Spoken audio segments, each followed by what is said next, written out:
The Steelers' 38-year-old quarterback made a vow. Take a listen. I'm not going to shave or cut my hair until I can throw a football again. Like throw it, like to a toddler, or throw it? Nope, like throw it to one of my teammates, like a legit NFL pass. I love that the follow-up was like to a toddler. Look at this. Big Ben back up tossing passes to actual teammates, not toddlers, which means the big burly bear of a quarterback can finally shave. Nick, you know me, I can very easily swayed. This hype video actually swayed me. I went from Ben's done to Ben's going to win the MVP in about 13 seconds. What do you expect out of Ben Roethlisberger this coming season after how much he missed and all of it, the surgery and everything last year? A little weight gain? Yeah, the hype video didn't sway me nearly as much as it swayed you, Jenna. To answer the question, what I expect out of Ben Roethlisberger is not much. And it's nothing against Big Ben. He's first ballot Hall of Famer. He's been to 3 Super Bowls. He's won 2 Super Bowls. The only thing missing from his resume is a league MVP, one that in fact, I picked him to win it a couple years ago. But the only part of that whole, everything you said at the beginning, I shouldn't say the only part, the most important part of everything you said was this one number, 38. That's how old Ben Roethlisberger is. And we should not be fooled by a couple unicorns in Brady and Breeze. Historically speaking, 38, not 40. 38 years old is when the vast majority of quarterbacks are done. Here's the complete list in modern NFL history of quarterbacks to have good to great years, age 38 or later. Brady, Breeze, Peyton Manning had 1, Brett Favre had 1, Kurt Warner, John Elway, Warren Moon.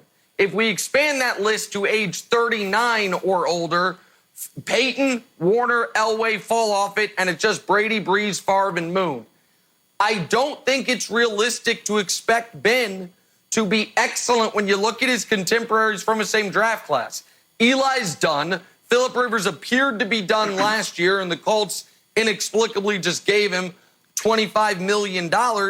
And Ben's coming off an injury, and on top of it, I don't love the weapons he has on offense. Wilds, I think it's the least talent Ben Roethlisberger has had around him on that side of the football his whole time with the team. So, no, I don't expect, even with a well-manicured beard and a well-manicured hype video, for Ben to be excellent or even close to it this season, Wilds. Jeez, I think he's going to be better than you think, Nick. I thought this whole hype video was a big loss for nerds. Like, all we hear about is analytics are taking over sports, right? There's no mid-range game in the NBA, and there's so many shifts in baseball, and it's home runs and strikeouts. It makes that unwatchable. But Big Ben was throwing a microchipped football that had spiral velocity or spiral something and velocity, and he said he was at 65%. His whole comeback was a science, and everybody's like, whatever. And then he's like, I shaved my beard, I could throw again. Like, he's back. He's back. So the nerds took a big L on this one. I don't think that Ben needs to be that great, Nick. They were at 8-8. His collection of backups had 18 touchdowns, 17 interceptions, and 1 bonk on the head. They only threw the ball 186 yards a game. So if he's better than those guys, I think they can compete, Jenna. I love it. The beard was holding him back. It was all about the facial hair. Greg, what do you expect out of Ben Roethlisberger this coming season?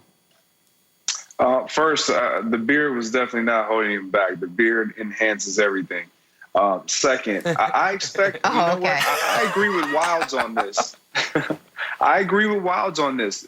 This is a really good Pittsburgh Steelers team, which is why they were still able to go 8-8 and almost edge themselves into the playoffs without Ben Roethlisberger, without a healthy all-year Juju Smith or Connor. So if you can get these guys back in the fold and get your quarterback healthy and he can participate in all your games this year, we don't need him to be the Ben of old. We just need him to be Ben Roethlisberger, who can elude tackles, who can make some plays, who can put us in positions where we can win games. We know that the Pittsburgh Steelers defense is for real. they will win enough games to get themselves in position to make a potential playoff run, and then all cards are off the deck, and anything can happen in the playoffs. But I think Ben Roethlisberger would be just what the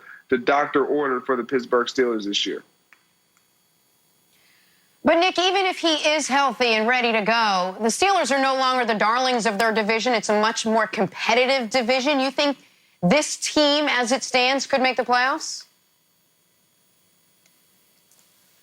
In order to make the playoffs, they're going to be better than Cleveland, at the very least, and I don't think they are. Like, Baltimore's going to win that division. Barring something catastrophic happening to Lamar Jackson, and with their backups RG3, and we saw RG3 on this show say very pointedly to me, he thinks he's still an NFL starter, so maybe even if something happens to Lamar, Baltimore could piece it together. But set that aside. Baltimore's going to win that division. So the question is, who's the second best team, Pittsburgh or Cleveland? And I believe it to be Cleveland. We talk about Pittsburgh's 8-8 last year in heroic terms, and the Browns 7-9 in catastrophic terms. The Browns upgraded at quarterback, upgraded at coach, had a better offseason. What the Steelers did is replaced the Duck and Mason with Big Ben, and I understand why for a lot of people that is a massive upgrade, but 38-year-old, bearded or not bearded, Big Ben coming off a major injury, I'm not certain how drastic of an upgrade it is, and I want to just reiterate the point on the weapons. Put the weapons of the Browns up against the weapons of the Steelers. Is there a single skill position guy on the Steelers we are certain would start for the Browns? Their best player on the skill position guy is Juju. He's not as good as Odell, and is he better than Jarvis? It's a coin flip. I mean, what side do you take? Their tight end, it is not better than Austin Hooper. Vance McDonald, pardon me, is not better than Austin Hooper. And I don't know if James Conner is better than either of the Browns running backs in Chubb or Kareem Hunt. So I just don't think Ben's going to have the full weaponry he would need on that side of the football, Wilds. And I think the Browns are a better team. I think Pittsburgh is 8-8 once again. I thought also, Nick, what you said about the Steelers' backups, and back to the first segment we did, if Cam ends up in Pittsburgh, then you've got a lot of health insurance for Big Ben there. And just to Greg's point, Greg, your beard and Ben Roethlisberger's beard are two vastly different things. And as everyone knows, Greg is training to become Mr. Olympia All-Natural or Mr. World, or I believe it's a Mr. Universe. It's one of those combination titles. And we all know, it's a scientific fact, Greg, you weren't on the show when I said this, when anyone gets a haircut or a beard trim, you immediately get stronger. It is a fact. You're in the barber chair like, wow, all of a sudden I'm much stronger. And it's a fact in the bodybuilding world. So once you enter your Mr. Olympia competition, you're going to get a fresh haircut and look even better. I'll take it. Hey, Greg, as much as I want to keep watching that video because I can analyze and overanalyze and psychoanalyze it, what do you make of what Nick had to say? Whose team would you put up there if you had to pick the second team in the division, the Browns or the Steelers? Yeah, I mean, I like the Browns. I like what they've assembled. I like the fact that they have now Kevin Stefanski. I think that offense will look a lot different. But for me, where I start to question is at the most important position, which is Baker Mayfield. I know he has the talent. I know he has the potential, but I need to see it manifest. I need to see it translate into wins and consistency on the football field, and we just have not seen that. I know what I could get from Ben Roethlisberger, 38 or not. I know he makes the Pittsburgh Steelers a much more viable and better team looking at them from now versus last year when they didn't have him on the roster. So, or on the field. So I get it. Optically, yes, the Cleveland Browns look great and exciting and like they're the next big thing that make the leap, but they haven't done it. You have to learn how to win, and I just don't know if they are quite there yet. Here's the issue, though, for the Steelers, and then I'll get to the Browns. listen, their quarterback situation last year was a disaster, but they knew that, and they operated their game plan accordingly. They were trying to beat you 16-14. I don't know if Ben Roethlisberger is signing up for that style of play. Ben, prior to the injury, was a wildly turnover-prone quarterback. Or I think the second most turnovers to Jameis of any quarterback in the previous 4 or 5 seasons, thereabouts. It was Jameis, Phillip Rivers, and Ben Roethlisberger. What do 2 of those guys have in common?